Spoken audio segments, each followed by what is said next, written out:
Bonjour, je suis Jean-Jacques Vias, en charge des ventes pour Nexo France. Donc Nexo, fabricant français d'enceintes acoustiques, depuis 1979 exactement. Et j'ai l'immense avantage aujourd'hui de vous proposer de vous présenter un produit qui est le 45N12. Donc un retour de scène qui a une particularité, c'est d'être un retour de scène parfaitement couplable. Donc un line array retour, on va dire. Donc, principe de l'histoire, ça consiste à faire donc un produit qui soit un produit complètement multiple, extrêmement technique, extrêmement performant, qui fasse en sorte qu'il puisse donc simplifier la vie des ingé son retour et qui puisse aussi satisfaire bien sûr tous les artistes. Donc l'histoire elle a commencé finalement au bureau d'études où nous, au service commercial, on leur a demandé donc des wedges pour compléter notre gamme. On a demandé donc un simple 12, un double 12 et ils sont revenus vers nous un petit peu plus tard en disant on a peut-être un petit procédé malin. Et ils nous ont sorti donc ce fameux wedge où finalement donc, on le découple, voilà, on a un produit avec notre simple 12 et par l'action donc des aimants néodymes qui sont là, on les colle, on en fait un double. Alors jusque-là, facile, sauf qu'il fallait absolument éviter tout ce qui peut être overlapping, donc d'une enceinte sur l'autre, éviter les arrivées multiples. Mais là, de deux enceintes, on a réellement fait une seule.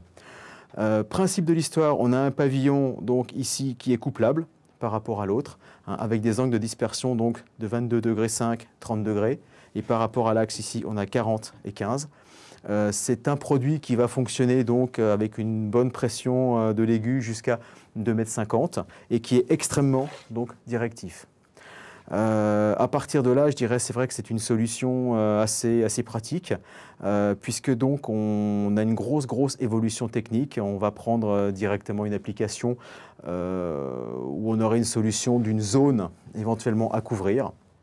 Toute cette zone à couvrir, donc généralement on peut prendre une solution distribuée avec plusieurs wedges qui vont vous créer donc des différences de chemin acoustique, donc des points chauds sur scène. Là on va simplement constituer éventuellement une arrêt. Il y a une convergence virtuelle donc de toutes les sources d'aigus en un seul point, ce qui fait en sorte donc qu'on peut repousser d'après ce qu'on a mesuré le Larsen de 6 à 9 dB. Donc grosse avancée, grosse évolution technique.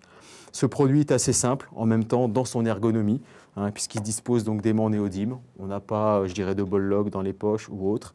On a essayé de le faire extrêmement compact. C'est assez surprenant le niveau de grave qu'on peut sortir d'une enceinte qui a aussi peu de litrage.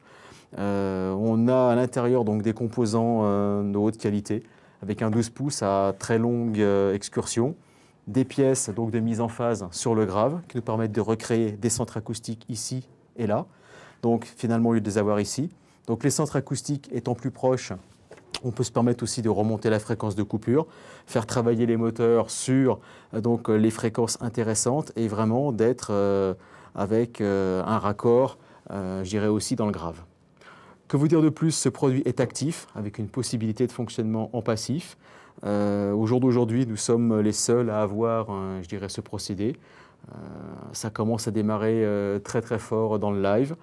C'est un produit un petit peu haut de gamme et on a déjà quelques demandes de pas mal d'artistes en cours. Donc on va lui souhaiter longue vie et recueillir bien sûr tous les avis pour faire évoluer ce produit en termes donc, de processing, en termes de design sonore, d'après tous les avis qu'on pourra recueillir. Voilà, donc n'hésitez pas à nous en faire part si vous l'utilisez. Voilà. Merci.